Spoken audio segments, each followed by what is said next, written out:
देखिए, हमारी जवाबदेही देश के लोगों के प्रति है, खासतौर से उस एक एक दान के प्रति, डोनेट फॉर न्याय के तहत जो आया उसके प्रति, और उनको हम बताएंगे कि ये जो इनकम टैक्स विभाग की कार्रवाई है वो 2018 और 19 का मामले की है। क्या मामला था कि सिर्फ इनकम टैक्स रिटर्न भरने में 40-45 दिन की देरी हुई।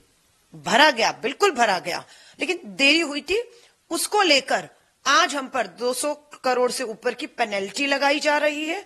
आज हमारे खातों को सील किया जा रहा है। इससे साफ पता लगता है कि दिल्ली में बैठी एक तानाशाह सरकार पूरी तरह से भारतीय राष्ट्रीय कांग्रेस से, उनकी जिस तरीके से लोगों के मुद्दों पर हम उतर रहे हैं उससे डरी और घबराई हुई है।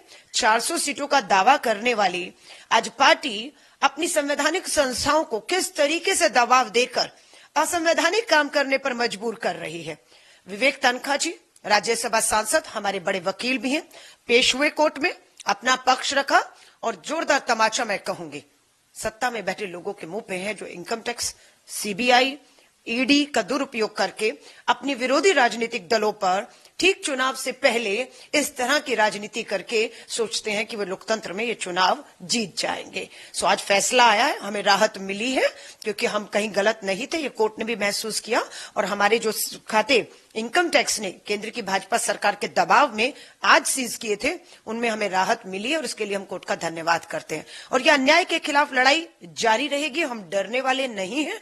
और भाजपा की साफ हार और बौखलाहट दिखाती है कि भारतीय राष्ट्रीय कांग्रेस और राहुल गांधी जी की इन यात्राओं से आज जो माहौल देश का किसान कहे, बेरोजगार युवा कहे, महंगाई की मार झेल रहे लोगों को के लिए हम काम कर रहे हैं, ये आवाज उनकी है लोकतंत्र में, जिसे दबाने की कोशिश कर रहे हैं और जिसमें वो सफल नहीं हो रहे हैं। और हम लोग इस लड़ाई को अंत तक लड़ेंगे।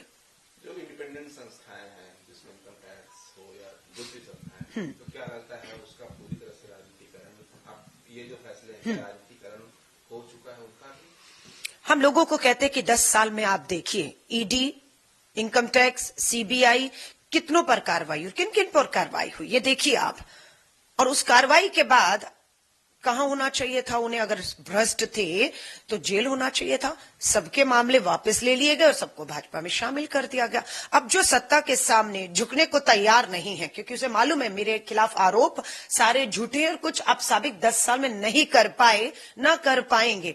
राहुल गांधी जी, सोनिया गांधी जी को इन 10 सालों में 55 घंटे ईडी ने बुलाया, बिठाया, 10 साल कम पड़ गए, कुछ भी साबित नहीं कर पाए। झारखंड के मुख्यमंत्री हेमंत सोरेन जी को भी आपने समझौते करने पर मजबूर किया, लेकिन वो अपनी मुख्यमंत्री की पद को त्यागते हैं और लड़ते हैं, जेल जाने से डरते नहीं हैं और अपनी सरकार भी बचाते हैं। पर ये सरकार पूरी तरह से जो है हर तरीके से संवैधानिक संस्थाओं का लगातार दुरुपयोग करती आई है।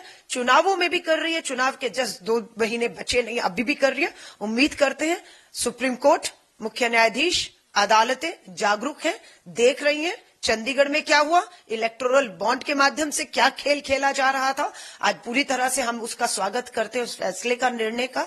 तो ये लोकतंत्र का चुनाव जो है लोकतांत्रिक तरीकों से लड़ा जाएगा और मुझे पूरी उम्मीद है कि हमारी जो न्याय प्रणाली, न्यायाधीश है, वो इन संवैधानिक संस्थाओं को अपने अधीन लेंगे ताकि इस देश का अंदर जो चुनाव है वो पूरी तरह से निष्पक्षता से हो सके। देश में बैठी एक तानाशाह सरकार इन्हें दबाव में अपने जो है तरीके से ना जो है वो चुनाव और फैसले लेने के लिए मजबूर कर सके।